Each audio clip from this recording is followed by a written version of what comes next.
Assalamualaikum warahmatullahi wabarakatuh. Selamat pagi, salam sejahtera bagi kita semua. Om Swastiastu, Namo Buddhaya, salam kebajikan.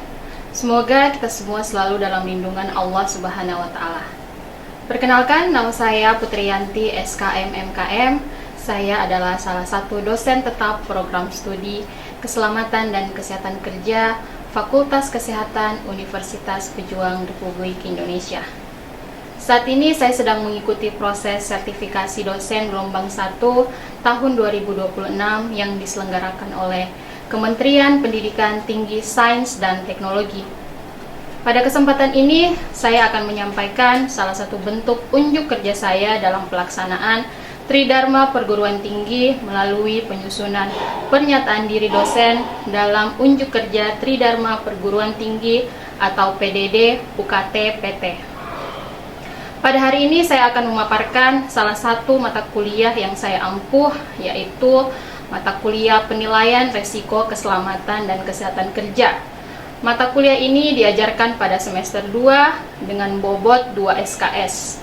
Mata kuliah ini merupakan mata kuliah wajib pada program studi Keselamatan dan Kesehatan Kerja dengan kode mata kuliah FKKK 22215. Mata kuliah Penilaian Resiko Keselamatan dan Kesehatan Kerja membekali mahasiswa dengan pengetahuan dan keterampilan dalam melakukan identifikasi bahaya, penilaian resiko, dan pengendalian resiko.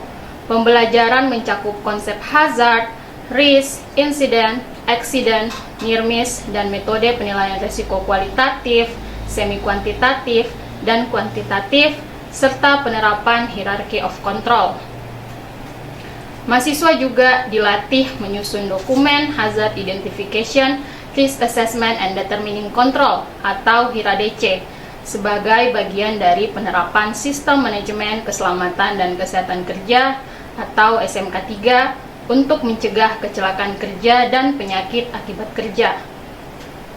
Metode pembelajaran pada mata kuliah ini menerapkan Student Centered Learning atau SCL melalui ceramah interaktif, diskusi kelompok, case method, dan project based learning atau PJBL. Mahasiswa menganalisis kasus K3 melalui identifikasi bahaya, penilaian resiko, serta menyusun rekomendasi, pengendalian, dan dokumen HIRA-DC melalui kegiatan proyek. Hasil proyek dipresentasikan dan didiskusikan untuk memperkuat kemampuan analisis, komunikasi ilmiah, serta keterampilan penerapan penilaian resiko di tempat kerja. Selanjutnya, capaian pembelajaran lulusan atau CPL program studi yang dibebankan pada mata kuliah ini adalah sebagai berikut. Pertama, mampu menunjukkan sikap bertanggung jawab atas pekerjaan di bidang keahliannya secara mandiri. Kedua, mengetahui cara mengantisipasi, mengenali, dan mengevaluasi bahaya, exposure, dan resiko melalui pengembangan dan pengelolaan strategi pengendalian untuk kondisi berbahaya dan praktik kerja. Ketiga, mampu menerapkan pemikiran logis, kritis, sistematis, dan inovatif dalam konteks pengembangan atau implementasi pengetahuan dan teknologi yang memperhatikan dan menerapkan nilai humaniora yang sesuai dengan bidang keahliannya. Dan yang keempat, memodifikasi beragam strategi, metode, dan teknik manajemen untuk membuat, menerapkan, meninjau, menggunakan, dan mengendalikan sistem kerja yang aman. CPL tersebut kemudian diturunkan menjadi capaian pembelajaran mata kuliah atau CPMK, yaitu menunjukkan sikap bertanggung jawab dalam pelaksanaan penilaian resiko, serta penyusunan dan penyampaian hasil penilaian resiko secara profesional. 2. Mampu menjelaskan konsep dasar penilaian resiko, konsep manajemen resiko, serta mengidentifikasi berbagai jenis bahaya sebagai dasar pelaksanaan penilaian resiko di tempat kerja. 3. Mampu menganalisis, mengevaluasi, dan menentukan tingkat resiko menggunakan metode penilaian resiko kualitatif, semi kuantitatif, dan juga kuantitatif sederhana secara logis, kritis, dan sistematis. Yang keempat, mampu menerapkan metode identifikasi bahaya, menyusun dokumen HIRA DC, melaksanakan penilaian resiko, menentukan pengendalian resiko, serta menyusun dan mempresentasikan hasil penilaian resiko untuk mendukung sistem kerja yang aman. CPL kemudian dijabarkan ke dalam sub capaian pembelajaran mata kuliah, yaitu 1. Mampu menjelaskan konsep dasar penilaian resiko. 2. Mampu menjelaskan konsep manajemen resiko. 3. Mampu mengidentifikasi berbagai jenis bahaya. 4. Mampu menerapkan metode identifikasi bahaya. 5. Mampu menggunakan metode penilaian resiko kualitatif untuk menentukan tingkat resiko K3. 6. Mampu menggunakan metode penilaian risiko semi kuantitatif dan kuantitatif sederhana. 7. Mampu mengevaluasi tingkat resiko. 8. Mampu menentukan pengendalian risiko. 9. Mampu menyusun dokumen HIRA DC. 10. Mampu melaksanakan penilaian risiko pada tempat kerja. 11. Mampu menyusun laporan hasil penilaian risiko. Dan yang ke-12, mampu mempresentasikan dan mempertahankan hasil penilaian risiko. Media pembelajaran yang digunakan meliputi slide presentasi, buku ajar, modul pembelajaran, contoh dokumen HIRA DC, serta berbagai referensi ilmiah yang dapat diakses melalui Google Classroom. Penilaian pada mata kuliah, penilaian risiko keselamatan dan kesehatan kerja, terdiri atas ujian tengah semester sebesar 30%, ujian akhir semester sebesar 30%, tugas individu dan kelompok sebesar 15%, presentasi hasil laporan sebesar 15%, serta keaktifan dalam pembelajaran termasuk kuis dan case study sebesar 10%. Penilaian didasarkan pada penguasaan konsep, kemampuan mengidentifikasi, menilai dan mengevaluasi resiko, menyusun HIRA DC dan rekomendasi pengendalian, serta menyusun laporan dan mempresentasikan hasil secara ilmiah. Saya juga menggunakan rubrik penilaian yang jelas, objektif, dan transparan. Hasil evaluasi disampaikan sebagai umpan balik untuk membantu mahasiswa meningkatkan kompetensinya. Melalui pendekatan ini, saya berkomitmen menciptakan pembelajaran yang berpusat pada mahasiswa agar mampu berpikir kritis, analitis, dan terampil melakukan penilaian risiko secara sistematis. Demikian paparan saya mengenai mata kuliah penilaian risiko K3. Selanjutnya, mari kita simak video pembelajaran dengan materi penilaian risiko kualitatif, dan semoga tayangan ini dapat memberikan gambaran mengenai proses pembelajaran yang saya laksanakan. Sekian dan terima kasih. Wassalamualaikum warahmatullahi wabarakatuh. Assalamualaikum warahmatullahi wabarakatuh. Waalaikumsalam warahmatullahi wabarakatuh. Selamat siang. Siang, Bu. Apa kabar? Baik. Alhamdulillah ya. Alhamdulillah ya, puji syukur kita panjatkan atas kehendak Allah Subhanahu wa taala, karena atas berkat rahmat dan karunia-Nya kita semua bisa berkumpul lagi untuk melaksanakan mata kuliah penilaian risiko K3 ya. Jadi mungkin sebelum saya mulai untuk perkuliahan hari ini, materi hari ini, sebaiknya juga kita berdoa dulu ya. Jadi saya pimpin doanya menurut agama dan kepercayaan kita masing-masing. Berdoa dimulai. Doa selesai. Oke, jadi mungkin sebelum saya lanjut lagi, saya mau absen dulu ya.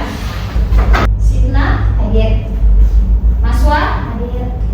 Bestari, semuanya hadir ya. Alhamdulillah ya.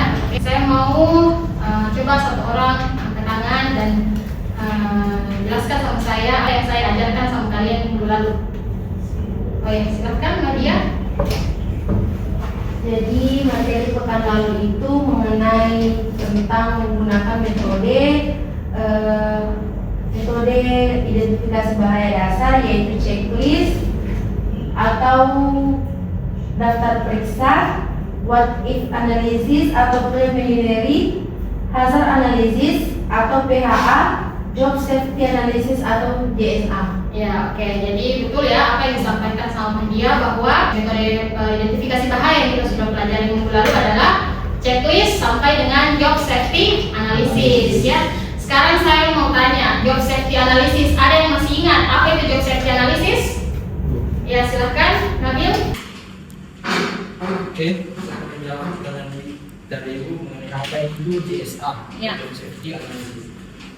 JSA adalah metode yang mengidentifikasi bahaya dengan mengurangi pekerjaan menjadi beberapa langkah, kemudian menganalisis bahaya dan menentukan tindakan pengendalian pada setiap langkah kerja. Oke, baik, terima kasih Nabil atas jawabannya. Betul sekali juga apa yang disampaikan oleh Nabil bahwa JSA itu adalah kita menentukan identifikasi bahaya berdasarkan langkah-langkah kerjanya ya.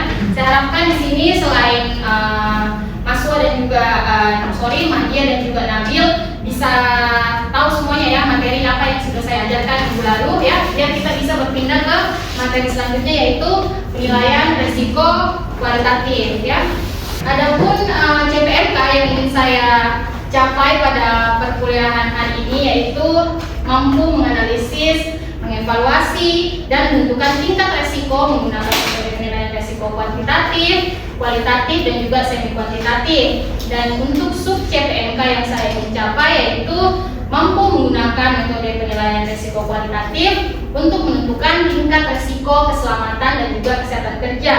Dan juga ada tujuan pembelajaran yang ingin saya capai di sini, ada 5. Saya harapkan mahasiswa mampu menjelaskan konsep dasar dan penilaian risiko kualitatif, lalu juga mahasiswa mampu menjelaskan prinsip-prinsip penilaian risiko kualitatif, lalu yang ketiga, mahasiswa mampu menentukan tingkat kemungkinan atau biasa kita sebut dengan likelihood dan juga tingkat severity ya, dan juga menentukan tingkat resiko, dan juga untuk yang kelima yaitu mampu menginterpretasikan hasil penilaian resiko sebagai dasar penentuan prioritas pengendalian resiko.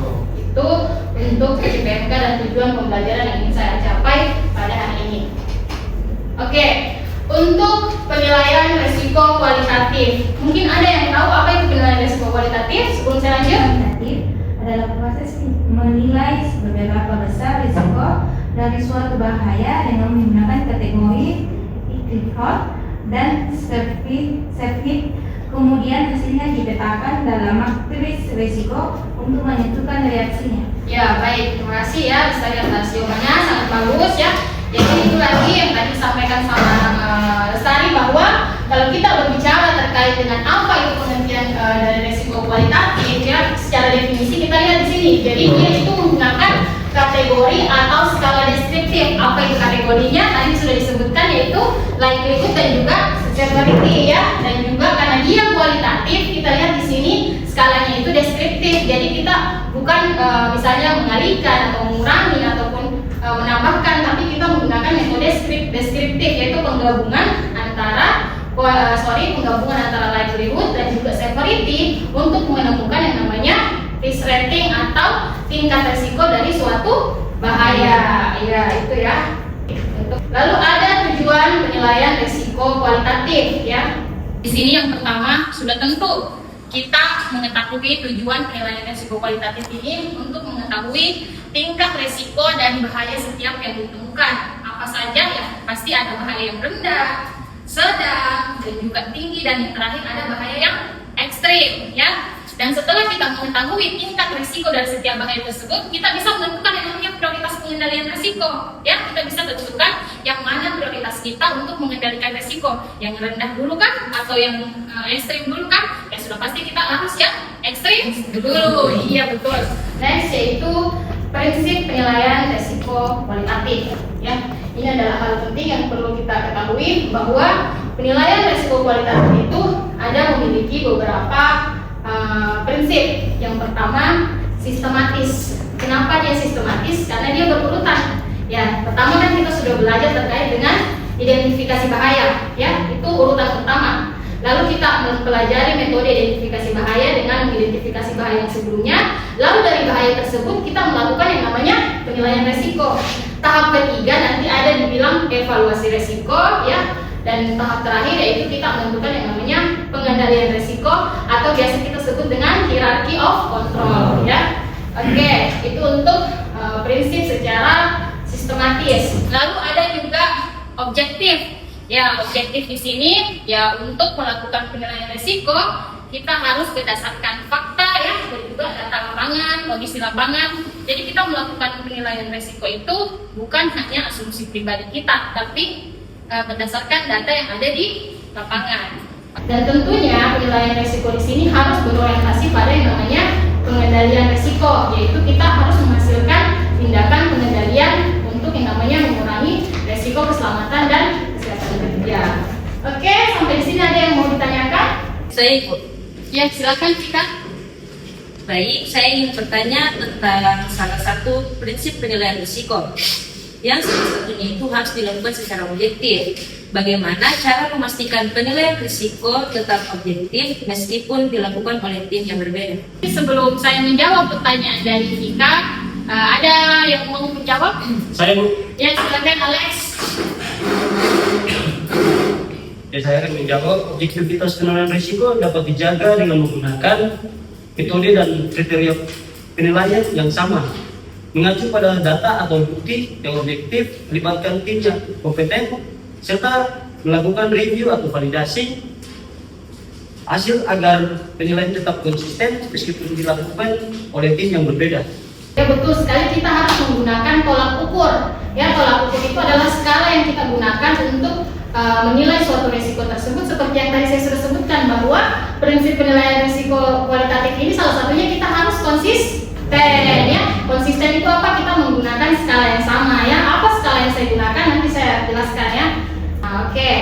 Adapun skalanya itu salah satunya adalah likelihood ya. Likelihood di sini ya, kalau kita definisikan adalah kemungkinan. Ya, kalau kita baca definisinya di sini, kemungkinan merupakan suatu hal yang akan menyebabkan kecelakaan, cedera, kerusakan atau kerugian. Jadi kemungkinan suatu resiko itu dihitung atau dilihat dari berapa lama paparannya, ya, berapa lama kita terkena resiko tersebut, itu yang kita definisikan untuk kemungkinan kejadian resiko di tempat kerja. Adapun skala yang kita gunakan itu biasanya gunakan Australian Standard 4360. Ini biasa digunakan ya. Jadi di sini untuk tingkatan dari likelihood sendiri ada 5 tingkatan. Kita lihat di sini Pak. Ada dari A sampai dengan E.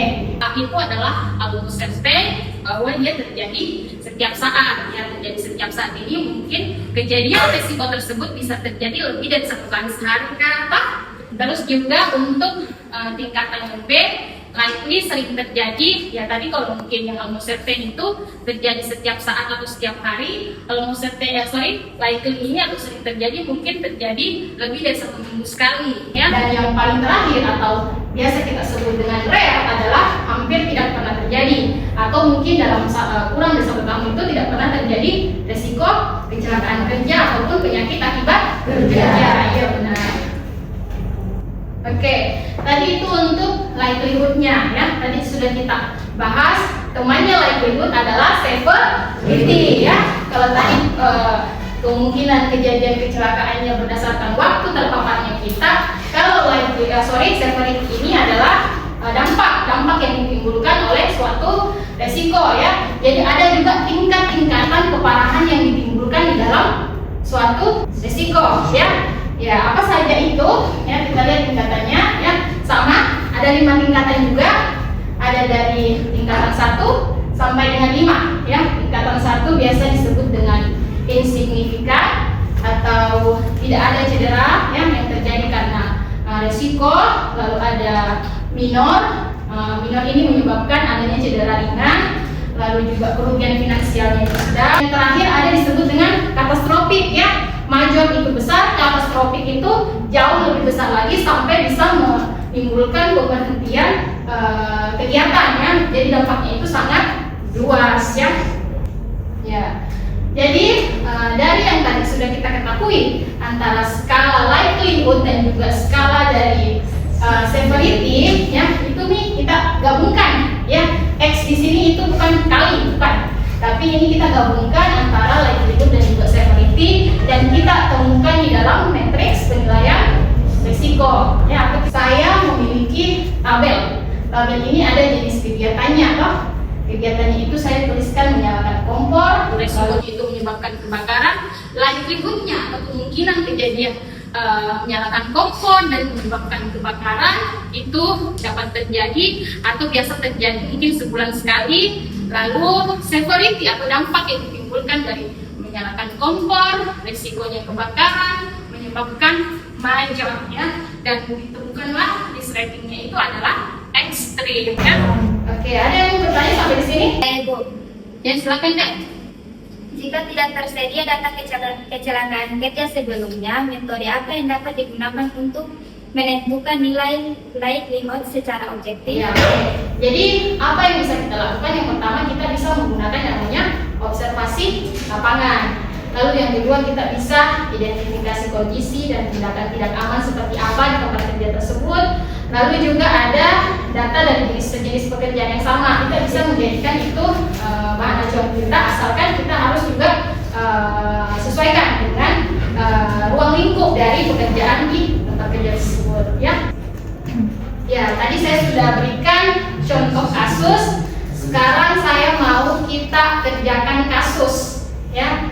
Ada kasus 3 di sini ya. 3 di sini kasus. Saya mau kita lihat ini baik-baik kasusnya. Terus nanti kita lakukan penilaian resiko menggunakan skala likelihood dan juga severity ya. Saya kasih waktu 2 menit untuk kerjakan case study-nya. Silakan. Apa sudah selesai? Sudah. Oke, kalau sudah selesai, saya mau 3 orang angkat tangan satu-satu dulu ya untuk menjawab case study yang nomor 1. Coba silakan siapa yang mau angkat tangan? Ya silakan Mas Chandra. Saya akan menjawab contoh kasus ketiga.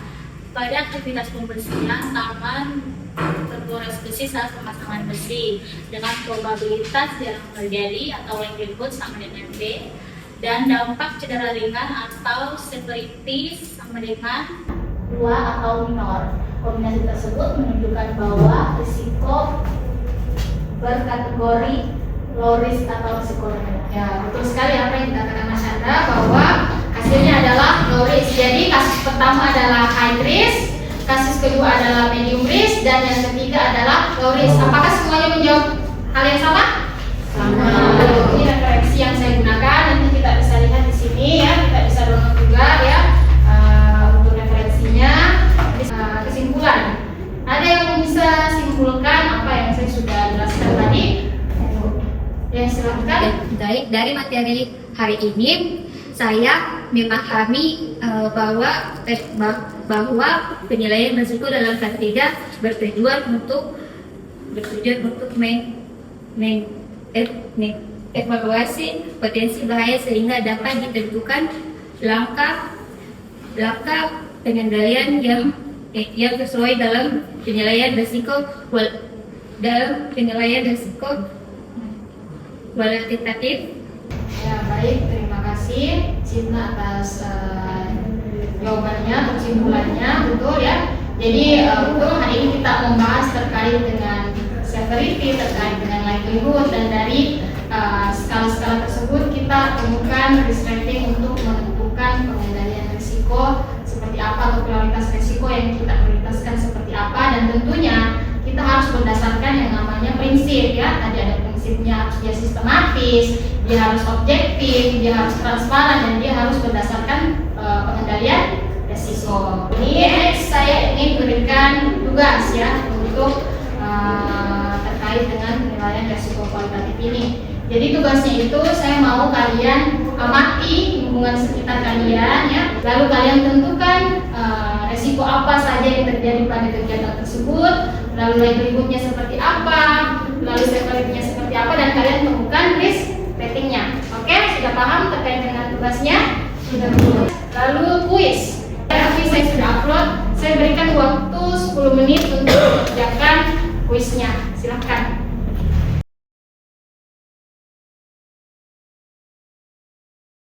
Oke, jadi tadi itu kuis untuk pertemuan kita pada hari ini. Namun saya mau nanti kalian juga pelajari terkait dengan materi yang akan saya bawakan di minggu setelahnya ya.